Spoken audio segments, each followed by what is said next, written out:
It is such an honor to deliver this year's commencement address to the University of Southern California's graduating class of 2017.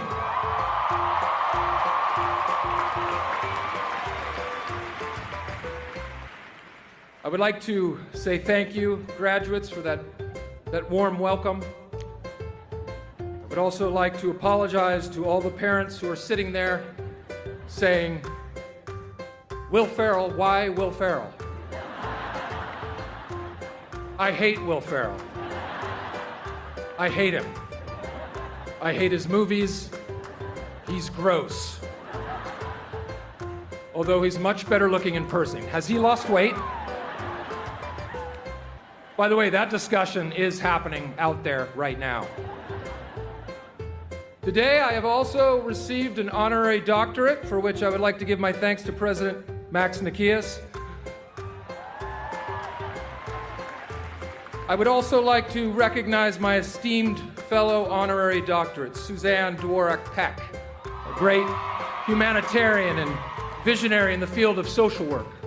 Dr. Gary Michelson, whose innovation as one of the country's leading orthopedic spinal surgeons has revolutionized this field. Mark Ridley Thomas, a pillar of local and state government for over 25 years. David Ho, whose work in AIDS research led him to be Time Magazine's Man of the Year for 1996. And one of the great actors of our time, Academy Award-winning actress Dame Helen Mirren. And then there's me, Will Ferrell, whose achievements include running naked through the city of Montrose in Old School.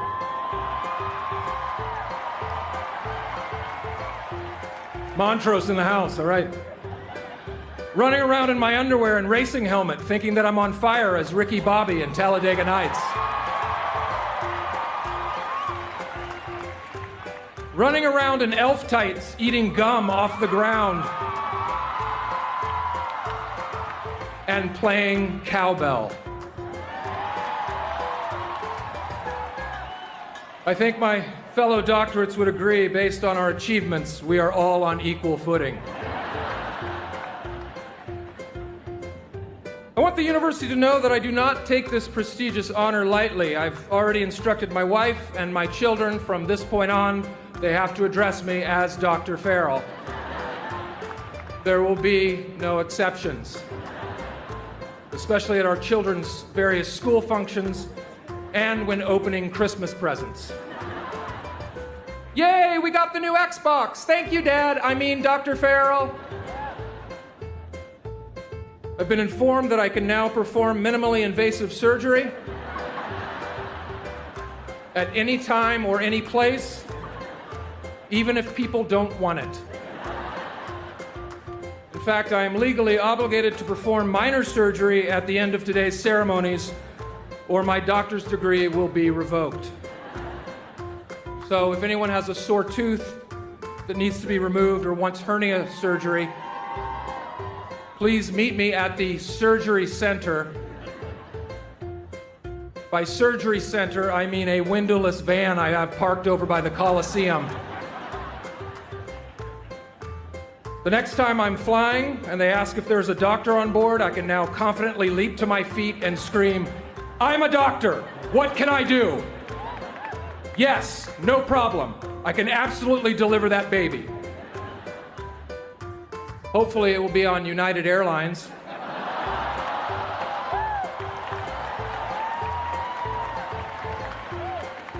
In which I will immediately be subdued and dragged off the aircraft, which we all know will be recorded on someone's iPhone and put on YouTube. You will hear me say, call Max Nikias, president of USC. He told me I'm a doctor. Rest assured, President Nikias, I will use my powers wisely. Although this is my first commencement address I have delivered to an actual university, this is not my first commencement speech. The institutions to which I have spoken at previously include Bryman School of Nursing, DeVry Technical School, Debbie Dutzen School of Trucking, University of Phoenix, Hollywood DJ Academy, and Trump University.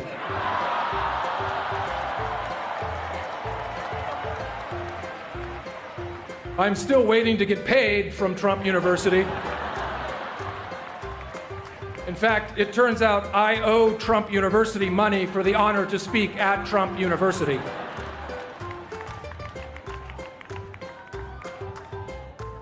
You are the graduating class of 2017. And by every statistical analysis, you are collectively considered the strongest class ever to graduate from this university. All of you have excelled in various courses of study. All of you, except for 4 students. And you know exactly who you are.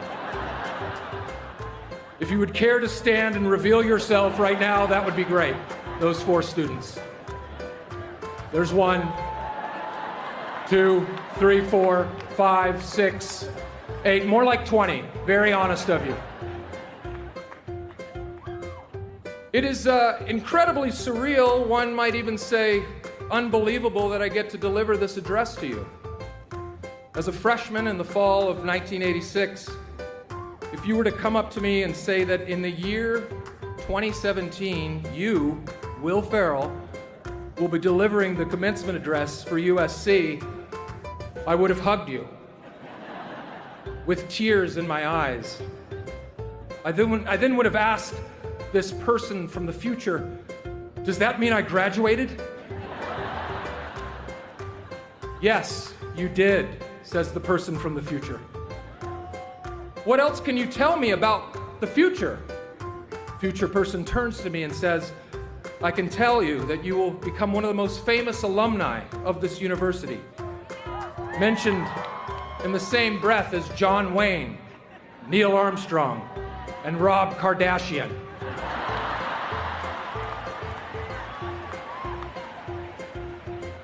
You will be referenced in rap songs from Kanye West to Lil Wayne to Drake. Nas will say, get me real bonkers like Will Ferrell on cat tranquilizer. Is that it, I would ask? Yes, that sums it up. Except one other thing. In the future, there will be something called Shake Shack. It will start in New York and then come to LA, and people will wait hours for a milkshake. That is definitely good, but not that good that you should wait 2 hours. So yes, if I had heard all of that, I would have been incredulous at best. But it turns out I did graduate in 1990 with a degree in sports information.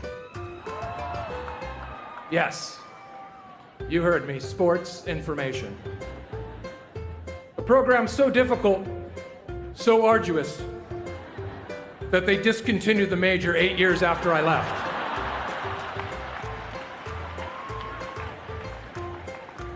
Those of us with sports information degrees are an elite group.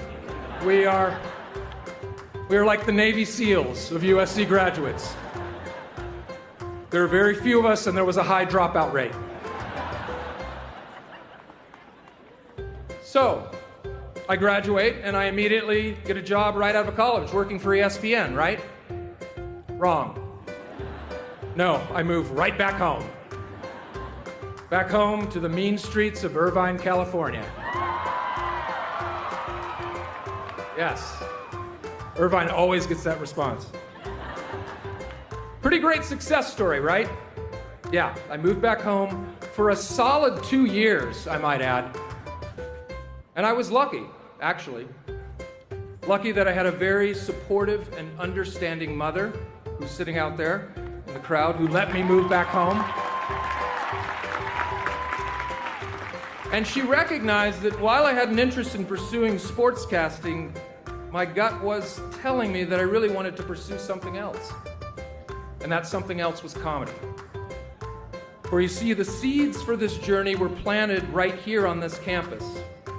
This campus was a theater or testing lab, if you will. I was always trying to make my friends laugh whenever I could find a moment. I had a work-study job at the Humanities Audio-Visual Department that would allow me to take off from time to time. By allow me, I mean I would just leave and they didn't notice. So I would literally leave my job if I knew friends were attending class close by and crash a lecture while in character. My good buddy Emil, who's also here today, Emil, in the house. Emil told me one day that I should crash his thematic options literature class one day. So I cobbled together a janitor's outfit, complete with work gloves, safety goggles, a dangling lit cigarette, and a bucket full of cleaning supplies. And then I proceeded to walk into the class, interrupting the lecture, informing the professor that I'd just been sent from physical plant to clean up a student's vomit. True story. What Emil neglected to tell me was that the professor of his class was Ronald Gottesman, a professor who co-edited the Norton Anthology of American Literature. Needless to say, a big-time guy. A month after visiting my friend's class as the janitor, I was walking through the campus when someone grabbed me by the shoulder, and it was Ron Gottesman. I thought for sure he was going to tell me to never do that again. Instead, what he told me was that he loved my barging in on his class and that he thought it was one of the funniest things he'd ever seen, and would I please do it again? So, on invitation from Professor Gottesman, I would barge in on his lecture class from time to time as the guy from physical plant, coming by to check on things, and the professor would joyfully play along. One time I got my hands on a power drill, and I just stood outside the classroom door operating the drill.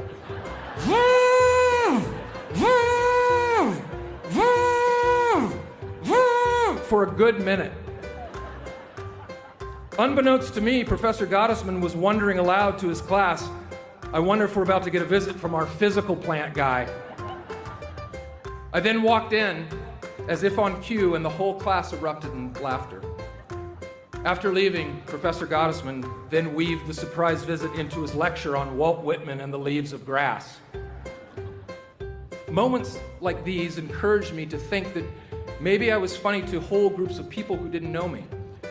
And this wonderful professor had no idea how his encouragement of me to come and interrupt his class, no less, was enough to give myself permission to be silly and weird.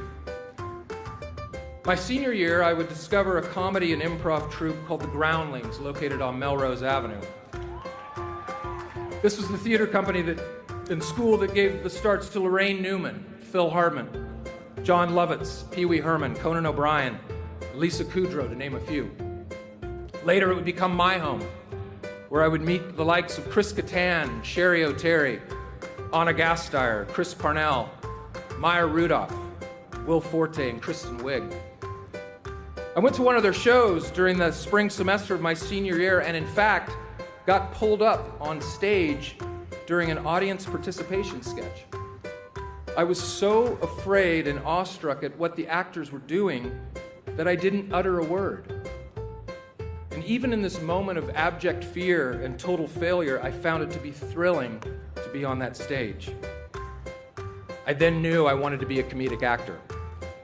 So starting in the fall of 1991, for the next 3.5 years, I was taking classes and performing in various shows at the Groundlings and around Los Angeles.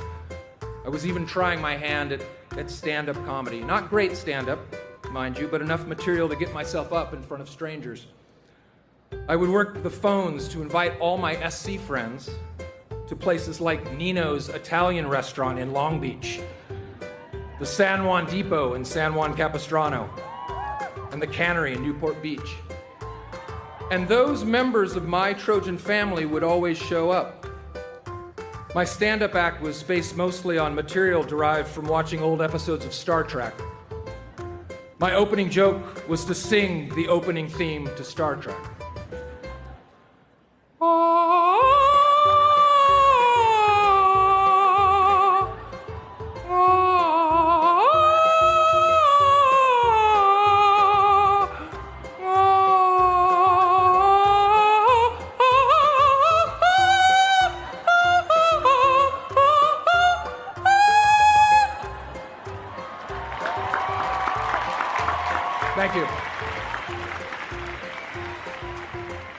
Not even funny, just weird.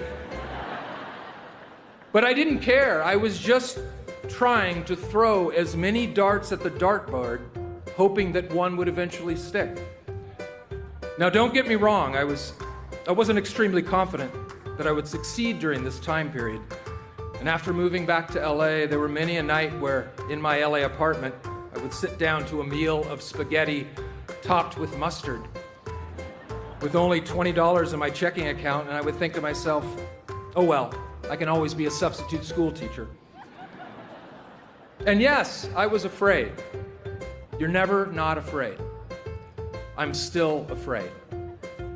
I was afraid to write the speech. And now I'm just realizing how many people are watching me right now, and it's scary. Can you please look away while I deliver the rest of the speech? But my fear of failure never approached in magnitude my fear of what if. What if I never tried at all? By the spring of 1995, producers from Saturday Night Live had come to see the current show at the Groundlings.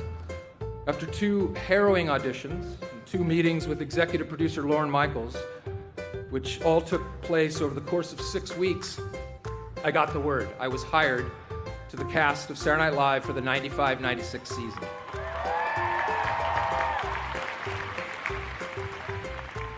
I couldn't believe it, and even though I went on to enjoy 7 seasons on the show, it was a rocky beginning for me. After my first show, one review referred to me as the most annoying newcomer of the new cast. Someone showed this to me, and I promptly put it up on the wall in my office, reminding myself that to some people, I will be annoying. Some people will not think I'm funny, and that's okay.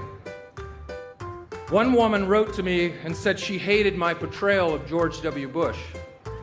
It was mean-spirited, not funny, and besides, you have a fat face. I wrote her back. And I said, I appreciate your letter, and she was entitled to her opinion, but that my job as a comedian, especially on a show like Saturday Night Live, was to hold up a mirror to our political leaders and engage from time to time in satirical reflection.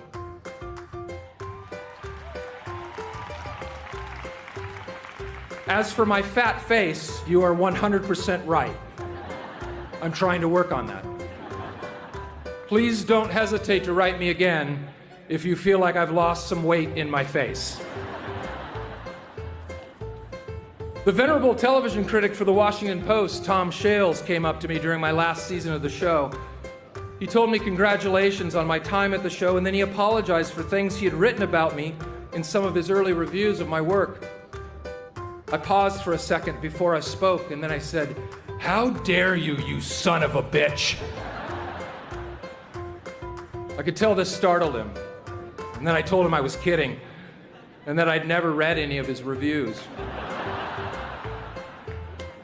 It was true, I hadn't read his reviews. In fact, I didn't read any reviews because, once again, I was too busy throwing darts at the dartboard, all the while facing my fears. Even as I left SNL, none of the studios were willing to take a chance on me as a comedy star. It took us 3 years of shopping Anchorman around before anyone would make it. When I left SNL, all I really had was a movie called Old School that wouldn't be released for another year, and a subpar script that needed a huge rewrite about a man raised by elves at the North Pole. Even now, I still lose out on parts that I want so desperately. My most painful example was losing the role of Queen Elizabeth in the film The Queen.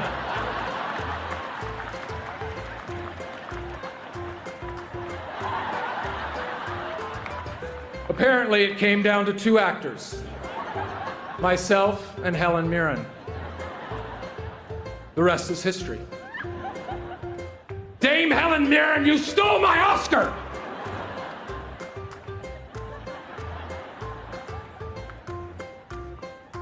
Now, one may look at me as having great success, which I have in the strictest sense of the word. And don't get me wrong, I love what I do, and I feel so fortunate to get to entertain people.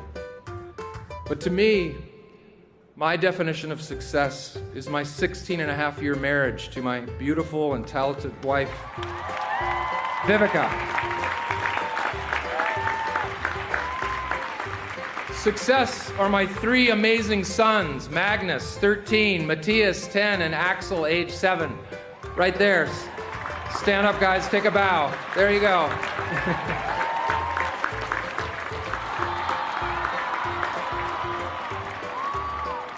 Success to me is my involvement in the charity Cancer for College, which gives college scholarships to cancer survivors. Started by my great friend and SC alum Craig Pollard, a 2-time cancer survivor himself, who thought of the charity while we were fraternity brothers at the Delt House up on West Adams. Craig was also one of the members of my Trojan family, sitting front and center at my bad stand-up comedy shows, cheering me on. No matter how cliche it may sound, you will never truly be successful until you learn to give beyond yourself. Empathy and kindness are the true signs of emotional intelligence. And that's what Viv and I try to teach our boys. Hey, Matthias, get your hands off Axel right now. Stop it. I can see you, okay? Dr. Ferrell's watching you.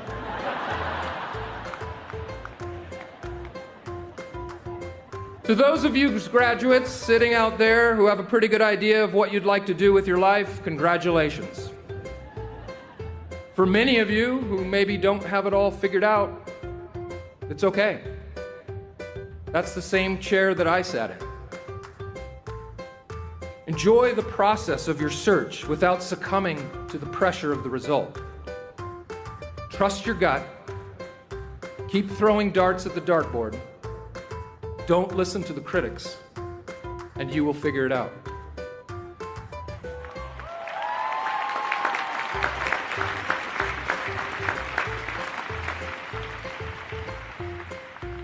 Class of 2017, I just want you to know you will never be alone on whatever path you may choose.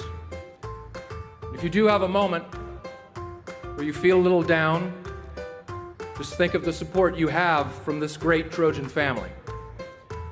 And imagine me. Literally picture my face singing this song gently into your ear. If I should stay, I would only be in your way.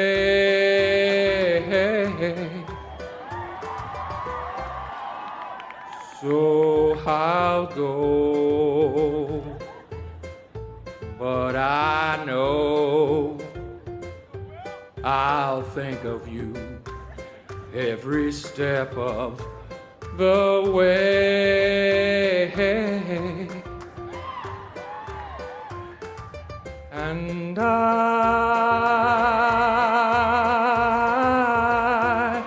will always love you.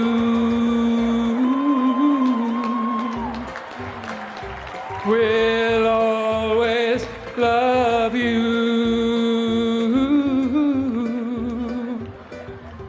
Will always love you. Class of 2017. And I